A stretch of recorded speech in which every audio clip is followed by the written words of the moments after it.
Ayan, magluluto tayo ng ating pananghalian. Nagsalang tayo ng kawali, tapos lagyan natin ng mantika. At ating piprito yung bangus or milk fish. Ayan. Inaisalang na natin ang mga bangus. 4 na piraso yan, yung katawan. Yung mamaya na yung buntot, tsaka yung ulo. Hinaan lang natin yung apoy. Tapos habang pepper, ayan. Tapos tuloy yung ulo tsaka buntot. Hinaan din natin yung apoy niyan. Habang naghahanda naman tayo ng mga irarikado nating gulay. Ayan, dito natin. Okay na siya. Dito yung kabilang side. Ayan. Ako, habang piniprito yan, ng bangus yan, naghahanda naman ako ng ano. Ayan, nagsangkot siya na ako ng aking mga hiniwang kamati, sibuyas, tsaka bawang. Ayan. Ano muna natin ng konti, palambutin. Tapos yan, sunod natin yung bangus nating pinarito. Ayan.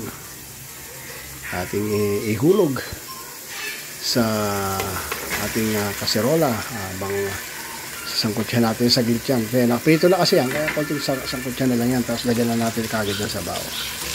Ayan. Konting halo para hindi madurog. Hindi masyadong haluin. Iayos lang. Ayan. Yung isang bangus ko nabalatan nung kinukuha ko kanina. Ayan. Tapos lagyan natin ng sabaw.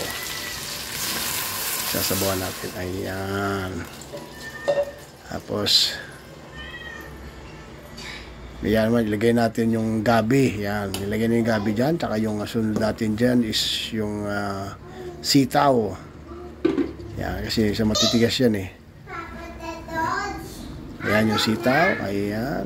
Tapos pakuloyin natin ng uli ng ilang minuto hanggang sa lumambot ang sitaw. Yan, tapos natin yan. Luto na yung sitaw niyan. Lagay naman natin yung okra. Ayan.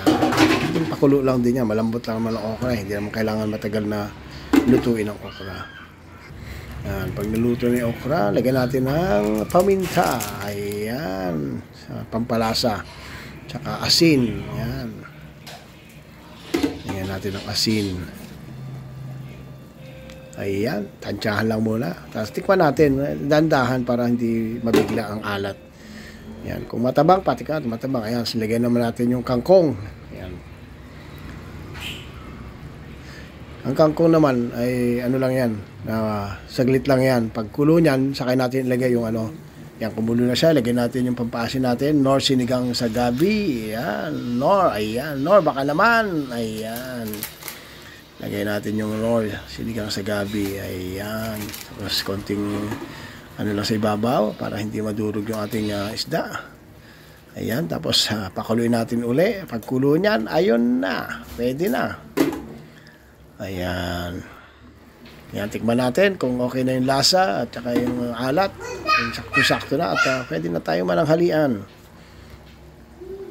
Ayan. Oops, masarap. Hindi ko na pinakita yung tsura ko. Hindi. Nandun sa short video yon.